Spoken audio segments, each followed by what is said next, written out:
Yaneyanga nejoneko uwo hailka iye nejoneko uwo hailka iye nejoneko hailka iye neo hotes has ago hailka iye Hodien has ago hailka iye nejoneko hailka iye nejoneko hailka iye nejoneko hailka iye neo nahastabe kaje hailka iye yode atras ebel hailka iye Nejoneko hailka iye Nejoneko hailka iye Nejoneko hailka iye Neo Tadzikrego hailka iye Hello. This is Firewalker. On the Firewalker Show, I have my cousin, my elder, Rahkwees Keh, back with us again. You just heard him recently as an elder speaking on Native American culture.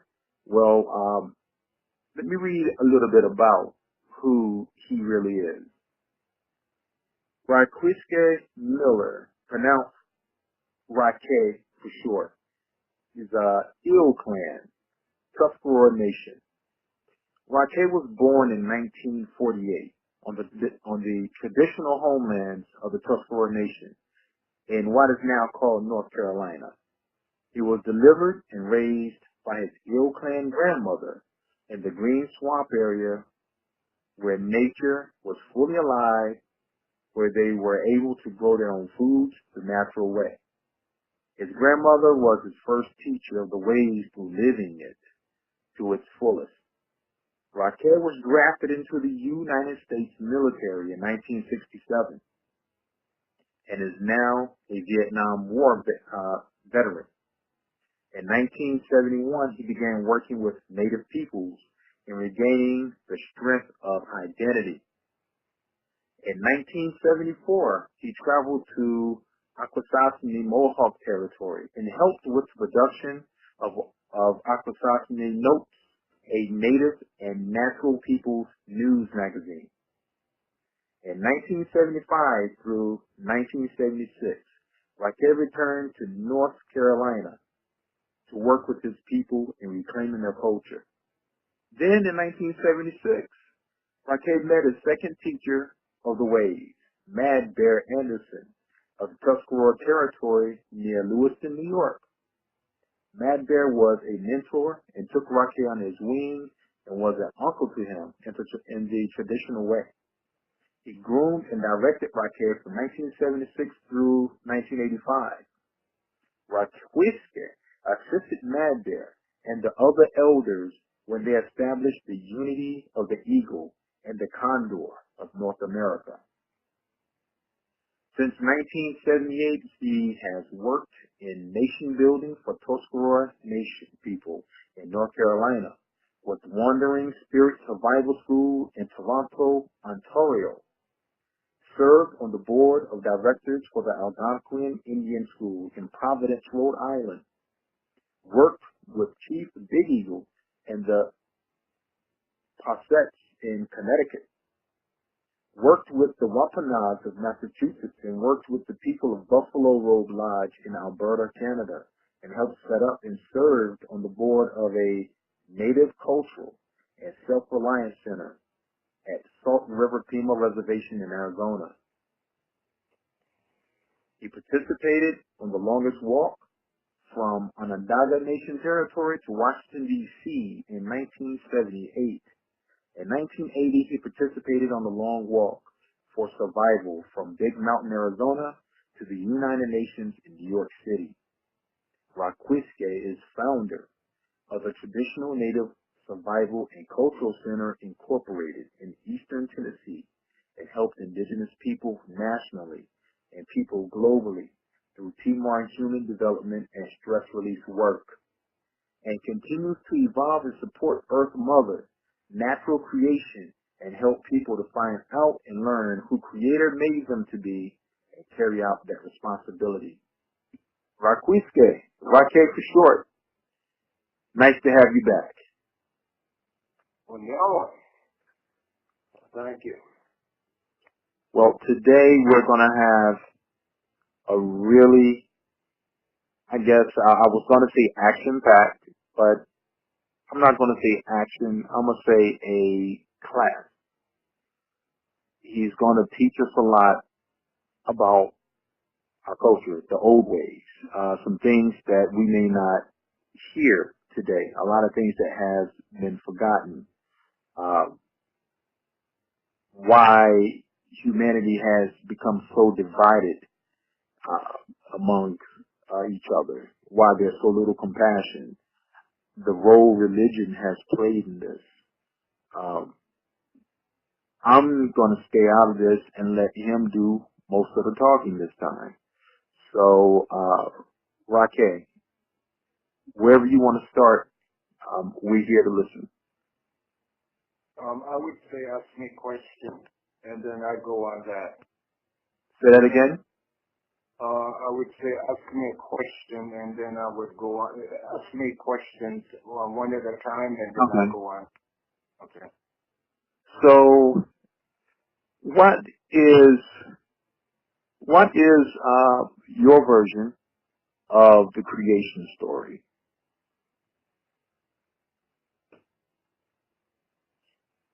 Well, our version of our creation. See, when we look at stories, you see, stories in Western culture is like anybody can create a story, and it doesn't have to be off reality or fact. So our stories are our history. Mm-hmm. So for that, what we like to say as indigenous people, we talk about our creation history. And so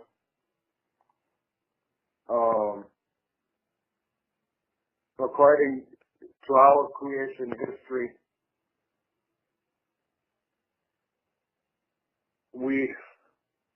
before the sun and the moon and most of the stars, there was this giant turtle that lived out in the great waters, and it would be in the eastern waters, which is the Atlantic Ocean. And so, to do a very short part of it is that Turandanawanga is what's called the Celandine tree in the sky world, where we were at that time, and Turandanawanga had the Celandine tree rooted up, uprooting, and so there was a hole there, and he asked his daughter to look down to see what she saw. And what she saw was a planet of dark, murky water. At that time, it was like brackish water, we're told. And at that time, there was the swan, the loon, there was the eel, the duck,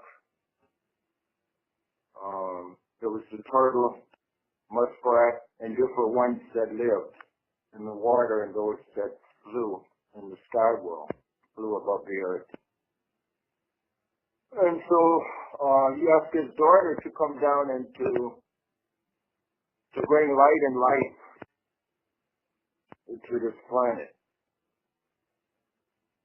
And so she did.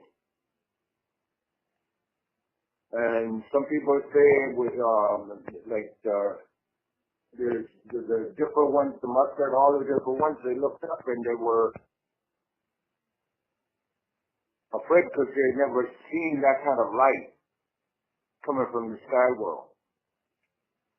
And then they reasoned among themselves that there was no harm. And so they found out that it was the first woman.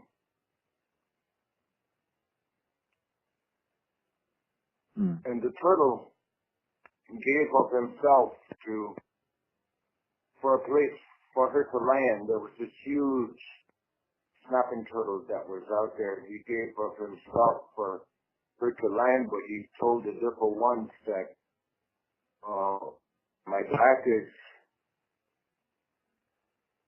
has the bumps on it like mountains, and so we'd need to put earth on it, get mud and put on it. And so the different ones tried. They said that they would dive the deepest that they ever drove, and they would go down and to the bottom of the ocean and get water, get the mud and bring it up. And different ones tried, and the bodies floated to the top. And there's different versions of this prophecy, this creation history among our people, and it means the same thing. And they said that it was the muskrat that went down. He said he would go as far as he could go. He would give his life, and he would. But he said that he would be successful.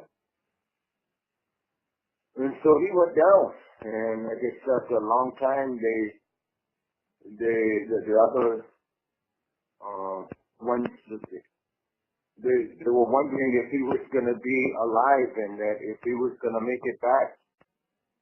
And so his body popped up, but in his little hands, like they found the mud, and they put the mud on the back of the turtle. And so they went down and they got the mud and they put it on the back of the turtle, and they worked it, and it became a place for them to land. So for the first woman to land, and so she landed, and then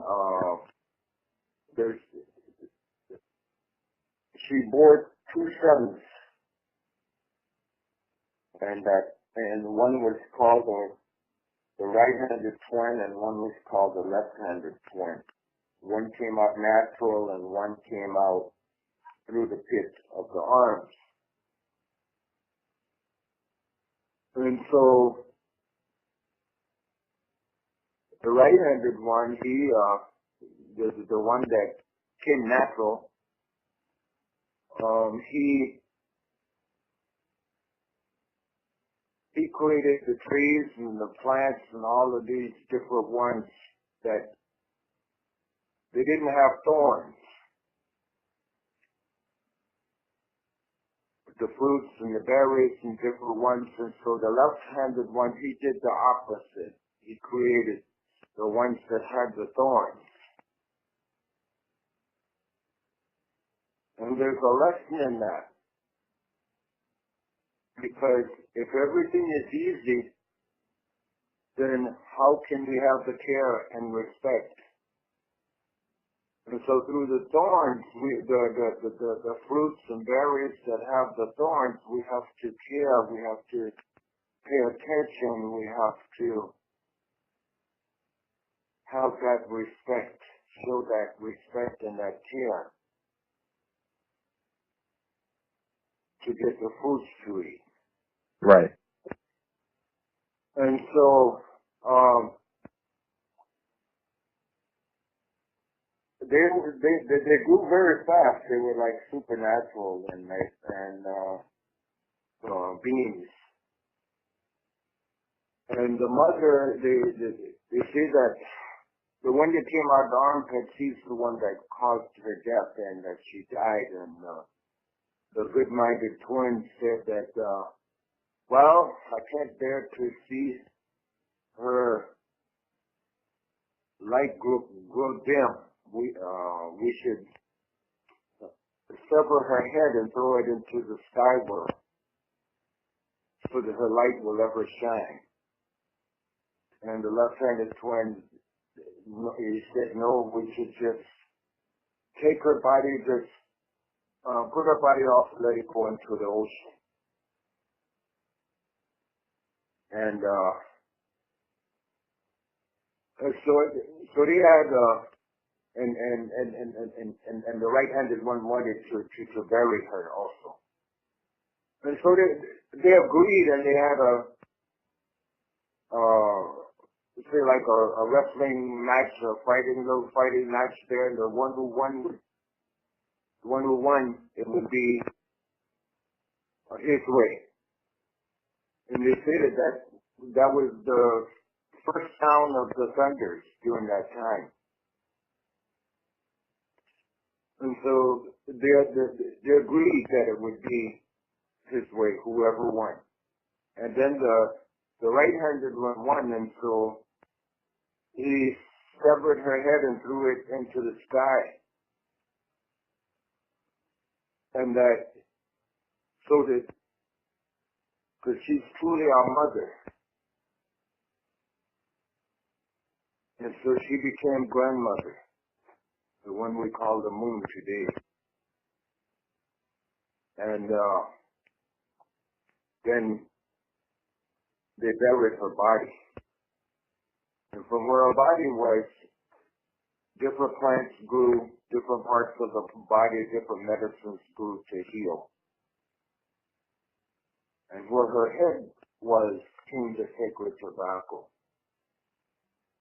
that we offer to Creator. And then after that, other people were sent, so our people came. And then other peoples came. And that became what's called Atlantis. That was what's called the original Turtle Island. And so everything was really, grew really strong, and people were in harmony and balance for so long. And then when they got out of harmony and balance too far, like today, when we look at it, and the technology at that time, we're told that it was so strong, and people could just think and will themselves so many miles away, and then come back and report what they had talked about and experienced and seen. And at that time, we had interplanetary ships that could travel interplanetary that generated their own self-propulsion. And so the people began to think that they were the Creator, you know, they knew it all. And so Creator said that Creator was going to have to sink that island. And so the few people that were left that carried the sacred way, so the old elders, Creator told them, and that to go through, that they were going to have to leave, and going to have to go to an opening, a cave, and they would meet a water spider there, and the water spider would take us, so she would skirt the areas that would be too deep and guide the people at that time. And so some people would say, I guess it took around 70-some years to come through the earth, and we ended up at a place to the west in this land here, and we came west. And so at that time, we were told that this was the place that Great Spirit lived when the Great Spirit visited the earth from the sky world. This was the home of the Great Spirit when the Great Spirit visited the earth here. And So the people begin to hear loud, strong footsteps. And they begin to wonder who was out there and if they could come up. And so they begin to,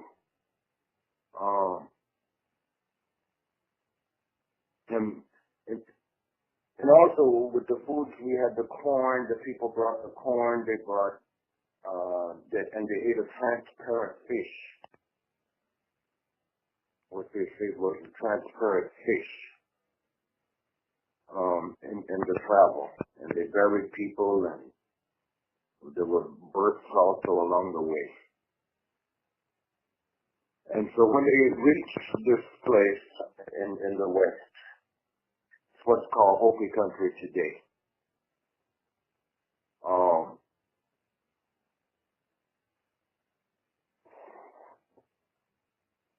So what they reasoned is that they needed to make a hole in the earth to send out one of the winged people that's called the birds to see who is there and to ask permission to come up. And so they reasoned and they questioned and reasoned, and they found out, well, okay, we should plant some corn and do the ceremonies what needs to be done, and so the corn can grow up through the earth and make that hole. And so the old people said that that's what happened. And then they asked the winged ones to go out and see who it is, and the winged one came back and reported, and that's the Great Spirit, and they asked the winged one to go out and find out if they could come up. And so the Great Spirit said that they could come up, but we'd have to, the people would have to be there for a while and receive their sacred instructions before they could stay. And so the people came up.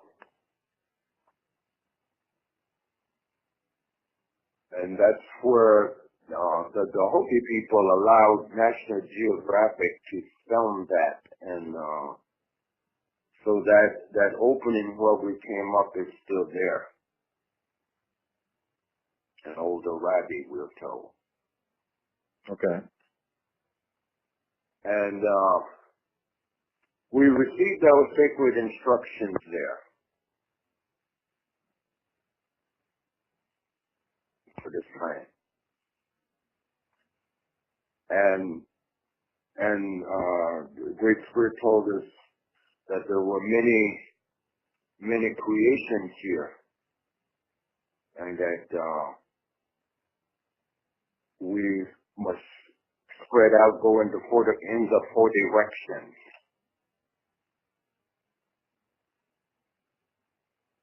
And we were to be the Ungwahongwe people, the real human beings coming from the earth. And that we should not harm anyone. We should always seek harmony and balance, peace. And we are the ones that went north, part of the ones who went north. And different ones went east, and some went west, and some went south. And we, throughout migrations, we buried people, we made our markings, we were instructed to make our marks on our journey and our travels.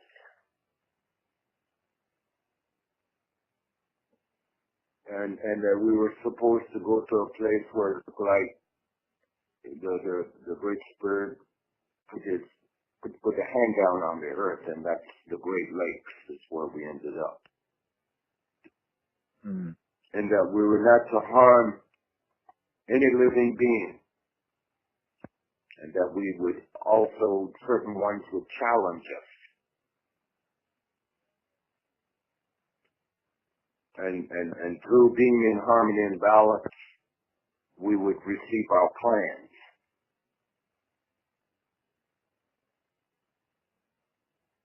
And so we ended up in the Great Lakes, and we were the all one people known as the Ongwahongwe people, the real human beings coming from the earth. Wow. And then, some of us, we ended up coming south. Some became the Cherokee people, and I'm not sure when they left. But at one time, the part of the story is that there were ones needed to cross this river, and they used the vines, they say, and ones who crossed the river ended up becoming the Tuscarora, the Tuscarora people, the Oklahoma people, the real human beings, and we ended up south into what is the original homeland today. So there's a lot left out of that, but